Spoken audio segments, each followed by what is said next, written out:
Hello and welcome to TCG Buzz. My dearest Rhydon, you have returned from your travels yonder. I have returned. It is really good to be back. Great to be back on the show. And I returned from Board Game GeekCon, which I am just going to rip the Band-Aid off and say it is my favorite game convention I have ever been to, both as an attendee and an exhibitor. And I'm going to tell everybody here today why you should go to BGG.Con. A BGG.Con, that's high praise, considering you've done a lot of gaming conventions. Yes, just to name a few, I personally have done Origins and Gen Con on the higher end.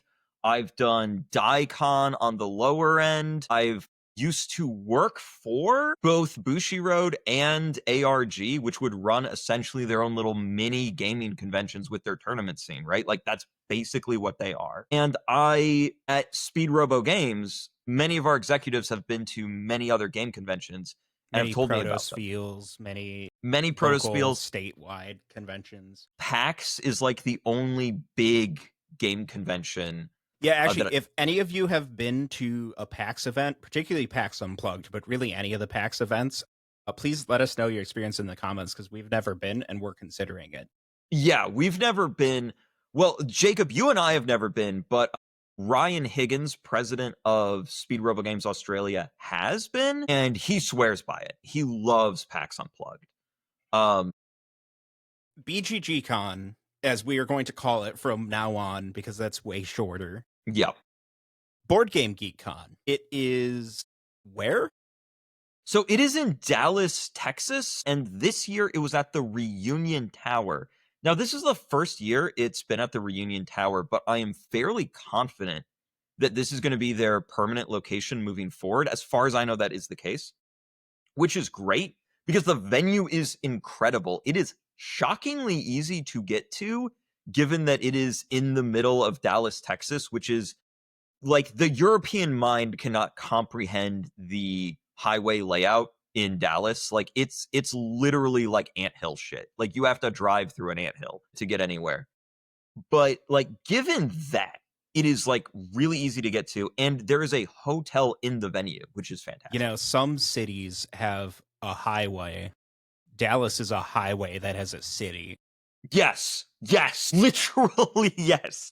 It is like my worst nightmare, which is why I'm really glad we had our director of the board and our logistics manager, Louise, who is also my mother, there to drive the truck and get us in and out.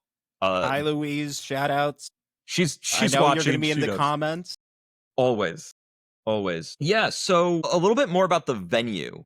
The hotel attached is great, and just the venue as a whole was beautiful and fantastic and very accommodating. You know, like I've been to so many different conventions, including anime conventions, where like the venue you're attached to hates your guts because you have all these sweaty, smelly nerds wandering around that like squat in your lobby and stuff. I did not get that vibe at all from Reunion Tower and the Hyatt. They were like, it's great that you guys are here. Thank you for being here, as opposed to get out of my way, right? So like the main thing I want to stress here is that the vibes at BGG are immaculate. I have never been to a convention that felt this good to be in. That's awesome. And now, I did not go with you.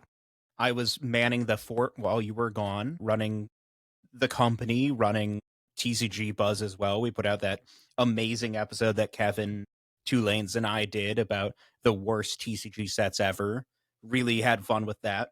But you were giving me constant updates as you were there, tons of pics and updates and talking about it, talking me through it, because I didn't get to go with.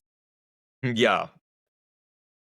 And, you know, I was talking to people who were attendees who had joined our, you know, like server, our Discord server and whatnot during the convention. So despite not being there myself, I can vouch for everything you're saying. Yeah, definitely. And like that's the thing, right? Like we've never had this many people join our Discord server from an event and then continue to communicate, collaborate, and be a part of the community afterwards. Like, that's what I'm really talking about with the vibes. And it was so great. And I met so many fantastic people. But before I get into, like, there's like 3 things I really want to talk about. Why I went and how I found the convention, because it's an interesting story. And then I want to talk about the general like experience I had dealing with the convention and the convention staff as an exhibitor. Then I want to talk about all the people that I met there and what it was like to like also be an attendee, because I walked around and did attendee stuff as well. So that's what I want to talk about. And to just get right into it, I had no idea Board Game GeekCon existed until earlier this year, because we now work with a company in Japan called TCG Co. Well, that name might not ring a bell for a lot of people. These guys are literal industry legends that have been around for a decade and a half. You know the main game that they've worked on, it's Force of Will. If you're a TCG head, you know their work even if you don't know their name. So we've started working with them to bring back Caster Chronicles, and we are also their main US distributor for all of their other games. We're doing a lot of great work with them for Trails and Fire Force and soon to be Dragon Shogun. Now, Dragon Shogun is the important one here because TCG Co. wants to get American feedback on Dragon Shogun before it goes live, because they are planning a simultaneous worldwide launch in roughly a year. So they came to me and they said, we need to go to a convention where people are going to play our game. And so I had Louise look into this, and she, of course, immediately went to BoardGameGeek.com because she knew those were the people that would have a complete list of different gaming conventions. And what she found there was that, oh, wait, holy crap, Board Game Geek has their own convention, and it's the right time of year in a perfect location for us because we have family in the Dallas area, so why not? We told TCG Co. They said yes. We basically went into this thing blind, but the reason why we picked it is because it's Board Game Geek. How bad can it be? Everybody knows their name in board games, and holy crap, they blew our expectations away. I was very, very happy with Board Game Geek. So you were going for the reason of this company that we're working with and have been doing a lot of cool stuff with. They wanted to go, and you found a convention that fit their requirements. Yeah, exactly. So the main thing we actually went for was not even really to have a Speedrobo Games booth. That was kind of a bonus. We were mostly there to support our friends and business partners at TCG Co. And then it's like, well, I mean, if we're going to be there anyway, we might as well get a booth. And so TCG Co. and us at Speedrobo Games, we had 2 10x10 booths next to each other. And going into sort of my experience as an exhibitor working with Board Game Geek, I've never, ever had this good of an experience as an exhibitor. So they had slots available, like still really late into the whole process. Origins and Gen Con will fill up like 6 months to a year before the event even kicks off. Board Game Geek, you want a slot, they're going to get you a slot. If I can talk about that for a minute. Yes. Not only do they fill up quite early, they fill up quite fast. Like the day after Gen Con signups are out, all the good spots are gone. You know? Yeah. Same for Origins. In fact, you and I also were looking at going to a Collecticon event, and were unable to host something at a Collecticon because they sold out within like an hour. Yeah, exactly. I was literally going to be like, oh yeah, and Collecticon too. Remember that one time? Yeah, exactly. Literally. Board Game Geek, nah, they are so chill about it. And the price is crazy for what you get. So it's $900 for a 10x10. And that booth comes fully furnished with 2 tables, 4 chairs. You don't got to worry about nothing. You don't have to pay extra for it. And you get 2 badges with it for free. And there is an entire exhibitor lounge at the show that is private for exhibitors, that is filled with free food and drinks that you can just take as an exhibitor. I have never heard of another convention doing that. That's awesome. Meanwhile, you know, I understand the venues are very different, right? But like Origins and Gen Con are very much not cheap.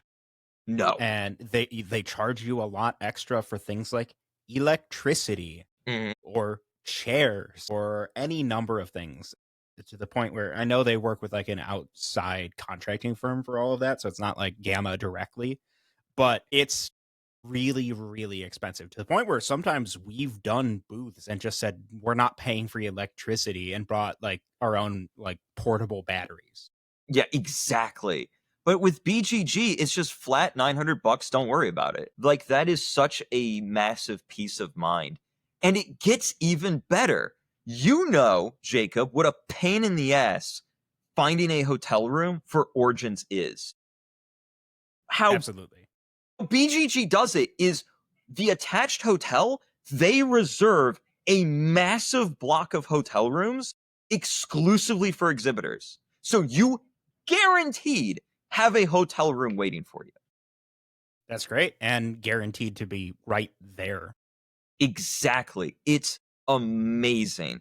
So, you know, as an exhibitor, I couldn't be happier. The staff was all fantastic too. Genuinely over the moon with that experience. You know, I know we're talking about stuff that matters for exhibitors right now, and I'm sure a lot of the people out there watching are not planning on exhibiting, having a booth at a convention anytime soon. We will get to like actual attendee benefits later, but I want to state like how those creature comforts are nice. And like if the people running the booths are not exhausted, Mhm. you're as an attendee going to have a lot better of a time. Yeah, So I want to look exactly. at some of those things that people on the outside might not think about, that are pain points for all of us who do this type of stuff. And the first one I want to go to whenever I think about a booth at a convention is, how's the loading unloading? Oh my gosh, the loading and unloading could not have been better. Okay, so at Origins, you have to like pay for loading dock access. At Board Game GeekCon, what they do day of, slide up the big loading dock doors that go directly into the event hall, and you can just park there, unload, carry it in. It's crazy convenient. And it's the same on unloading day. I helped one of our friends pack up and load in his booth, and I did our own booth in the same day, in the same handful of hours, and it was beyond easy. Can you even imagine at Origins, like offering to like help Alpha Clash like pack up, load up their stuff, and take it to the loading dock with them on top of doing our own shit? Like, we would just No, die. absolutely not. Dude, like I have like Origins is not the worst I've ever seen, but it's still not ideal because their like loading dock is halfway across from where the actual convention hall is. Yeah. So you're wheeling your stuff through a bunch of people and you have to actually like take an elevator downstairs and stuff. Like it's a whole pain. And it was even worse for me this year because I drew the short stick and I got the one cart that has the broken wheel. Yeah. That fuck. We're replacing that cart. Don't worry. That The cart's fact we're. that you haven't already is very disturbing, Mr. I'm Cheap Ass Midwest, Midwesterner. man. I'm Midwest cheap. It works.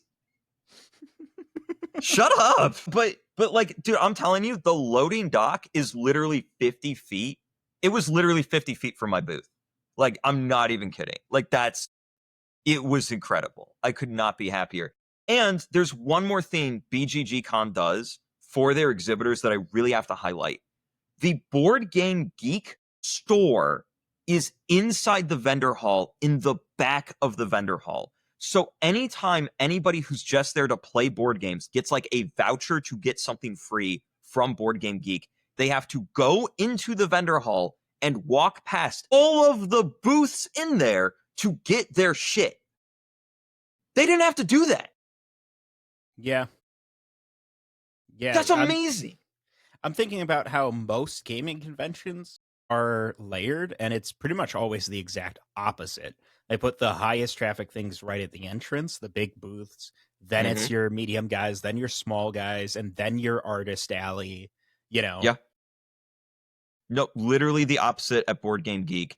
Like, Thursday, there was a line at the vendor hall so that everybody could grab their free stuff from the Board Game Geek store. We had people walking past our booth, looking at our stuff, waiting in line for the BGG store, like all day Thursday. It was incredible. And again, I really have to stress, Board Game Geek did not need to do that for their vendors, but they did to make their vendors have the best possible experience they could. I am so impressed and so thrilled with them. So, talking about some of the people we met, I really want to give a shout out to 2 booths that we interacted with. Number 1, big thank you to Wolf Boy Entertainment Group. So I was in a section of 3 booths with TCG.Co on my left and Wolf Boy Entertainment Group on my right. I met these guys at the show, and by the end of the show, we weren't 3 individual booths. We were one singular 10 by 30 booth that was just doing demos for each other, watching each other's booths, doing like carnival barker call to actions of people walking by. Step right up. Come on and win yourself a prize. Exactly. You there, the young girl in the jorts. Come over here and try your luck at our amazing new Divine Cross.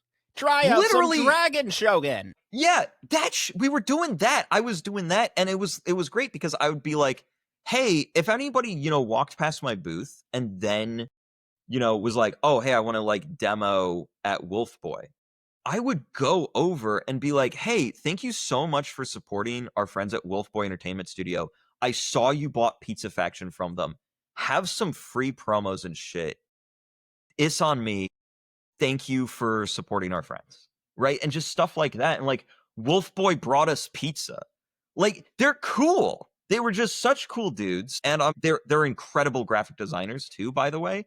That's the main thing that they do, and I'm really hoping to like do a bunch of work with them in the future. So definitely go check out Wolf Boy Entertainment's 2 games, Pizza Faction, which is a hilarious like deck builder where you punch your friends in the face metaphorically, and Soulless Lost. Soulless Lost is like a really thematic, melancholy, lost in space solo play game, which just like the vibes are immaculate for it. So that's my first shout out. It's in the description, of course. Yes, I really want to make sure that Jacob has as hard of a time editing this as possible.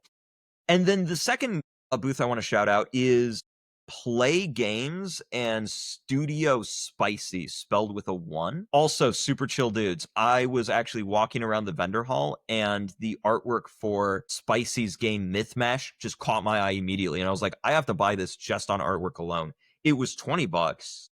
Sent me a bunch of pictures throughout the convention, and just like in a collage of like 4 or 5 photos, that stuck out to me the most of everything I saw. I'm like, what's that?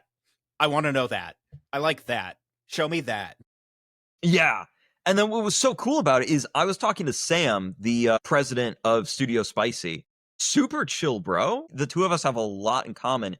And the big thing that we bonded over is homie manufactures his own games too and sticks them in plastic tuck boxes with paper wraparounds. Oh, just like we do. Literally the exact same packaging. It's fucking dope. I love that. Yeah, so Sam and Studio Spicy, great dude, awesome guy. Had a ton of fun hanging out with him at the show as well. So those are the 2 big shout outs I wanted to give. Now, that's all good, and I'm happy to talk more about other people's games, but can we talk about our games for a minute? We have so many games. I know we had a discussion like we can't possibly take everything. Yeah. How did you narrow down and decide what to take to a convention you've never been to before and didn't know the vibes of?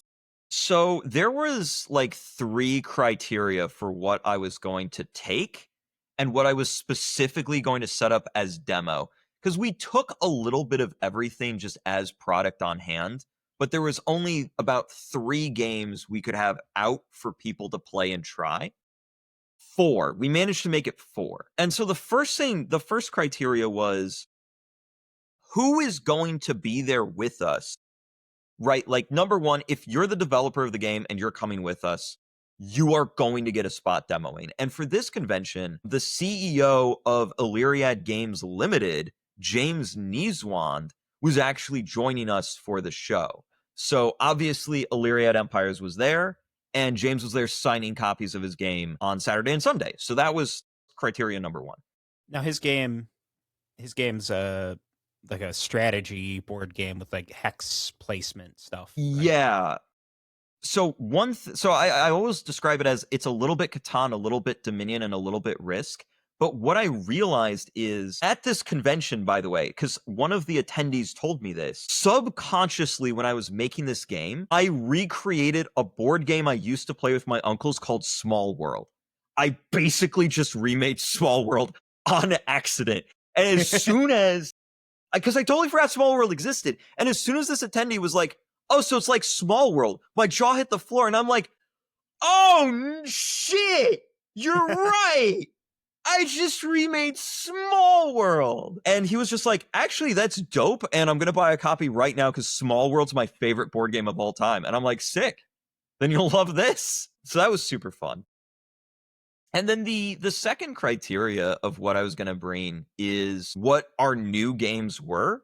Because we just released 2 new board games, Mine Rush and Junk World. They were brand new. And I was like, well, these are going to be pretty quick and easy to demo to boot, which is actually my third criteria. Like, what's going to be like easy to demo? Full disclosure here, I'm very biased about this. So the game I want us to talk about, the one I need to get out of my system, I need to talk about it right now because I'm very deeply emotionally invested in it, is Claim Mine Rush. So let's talk about that. Okay, sounds good. So Claim Mine Rush is like our brand new tile placement game. And okay, so funny story about, I don't think I've told the public about this yet, but I really want to. Because I was driving home from work and this popped into my head. You know that meme of the guy that's like, I sleep, and then real shit, and his eyes light up? Yeah. So this game was pitched to me. Another edit for me. Another edit for you. Yes, I love you, Jacob. Okay, so this game was pitched to me by Ryan Jewell of Jewell Games, and I got into contact with him through a mutual friend, Vic Larson of MetaZoo and Nom Nom fame. So Vic got us in contact because Ryan, he was looking for a publisher. And so Ryan initially pitches me on The Condemned, which is like this gritty TCG that Ryan spent his entire life like grinding and slaving over, and it's like immaculate and super polished and all this thing. And I'm just like, I sleep. And then at the end of the call, where I'm just like, I don't know if we can do anything for you, man, Ryan just offhanded, just off the cuff is like, oh yeah, and I've got this little like tile placement game I've been working on that's like set in the California gold rush. And I'm like, real shit? And so I was like, no way, because I've been wanting to do more with the Claim brand for years. And this was perfect because I've also wanted to have a tile placement game in our library. It's just something, it's a genre that we don't have. We are like Thanos and the Infinity Stones when it comes to genres. We have to collect all the genres of board game. Yo, call me Ash Ketchum because I gotta catch them all, man. I need one of everything in my toy box and in my library. I have to. And like the game's super cute. It's super simple. It's nothing in depth. It's nothing crazy. It's meant to be a family board game. And my God, it nails it. And it's so simple and snappy and fun, where you move around this mine that you build in real time by drawing tiles like Carcassonne. And then we have these gorgeous acrylic golden nugget tokens that you can attempt to mine off of the tiles by rolling dice. And there's a press your luck mechanic where every time you roll, it gets a little bit harder. And if you fail, like mine collapses and you lose all the gold you were trying to get. And that's the gist of the game. And my gosh, people really, really connected with it. And they would stop and look at the game just off of the component quality alone, which was really like, that made me feel so good because we make all of our stuff print on demand, print to order in Illinois with the help of a local community college. Which, to be clear, is not easy. No, it's not. It's not at all. So the fact that people were really liking what we had on display really meant a lot. It really meant a lot. So for the public's reference, for everyone, all the fans, the reference, if you don't know, my weirdness from earlier about being so excited for Claim was kind of, sad to say, a lie. I know. The one I am actually excited to talk about is the other one, Junk World, because I made it. That's my game. So I made that game. That was my game. So I'm actually really excited to talk about Junk It World was because this. me! Shut My up, Jacob. game! Fuck you. Uh, I'm excited to talk about Junk World because this is something I really want anybody who's interested in attending this convention to know. Board Game GeekCon is not a convention where you are going to get a lot of sales. If you are expecting to go to this show and make tons of money, you're in the wrong place. This convention is filled to the brim with people who want to play games. Treat your vendor's booth like it's a demo booth, and you're going to have a good time, which is what TCG.Co wanted with Dragon Shogun. So they accomplish all their goals. I didn't realize that until like Friday.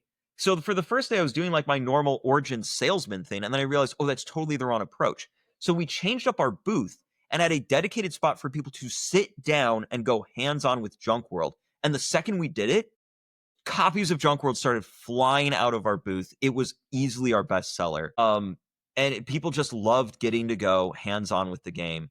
And one thing that was so fun about it is that Junk World is like the Super Smash Brothers of tabletop gaming. So I had the person I was playing against play as the Onmyoji, who is our crossover character from TCG.Co's Dragon Shogun. And then I played as the Keen from Siege the King, who's an upcoming contestant for a future expansion. And I got a point directly next to the game at our other demo section, which had Siege the King available to demo. Wait, And Junk people World like has crossovers in it? This is news to me. is it news? Yeah. I've never heard about the fact that I've spent the past 6 months of my life chasing people down, getting every incredibly cool game I can find to do a crossover and have a character represented in Junk World. I definitely didn't start out from the very beginning in the early days working with you saying we're making the Super Smash Bros. Of indie card games. No siree. No. Well, what's funny is that isn't actually a Junk World. It just evolved into that over time, and Yeah. which is fun. But yeah, maybe some of the booths and companies that I sang the praises of earlier in this show, maybe they'll be joining us for Junk World at some point. Who can say? But no, that's something that I really want people who are going to be exhibiting at this show to know is like treat this $900 booth expense as a marketing expense. You'll meet a lot of really cool people. You'll meet a lot of really cool gamers. You will spread great awareness and word of mouth about your titles. And even if you don't make that sale at this show, it will pay off in the long run. Well, it's also a huge benefit for us, and I think this will be quite common for people because the big tabletop gaming conventions tend to be very Midwestern. You Yeah. know, Indianapolis for Gen Con, Columbus. There's tons in Milwaukee, right? Mhm. The Midwest is kind of the US hub of tabletop gaming. So like being able to do something in Texas was cool for us because that was a market that we hadn't reached before. Yeah, and it was great. And I mean, a couple of the exhibitors, not exhibitors, attendees that I met, Foyo Games, they've actually been a fairly frequent commenter on both of our YouTube channels, as I recall. I met him in person there. That was awesome. Lucky Frog Gaming was great, and Fellowship of Games, they were also super cool. All those people were really nice to meet. And shout out, by the by, to the US English Trails TCG community who showed up in force to support TCG.Co's first US convention since COVID hit. So, like, really thank you to you guys for coming out and supporting our friends from Japan. I greatly appreciate you. And, there's a couple other things that I want people to know if you're going to come and attend the show, because there's a lot of really cool amenities.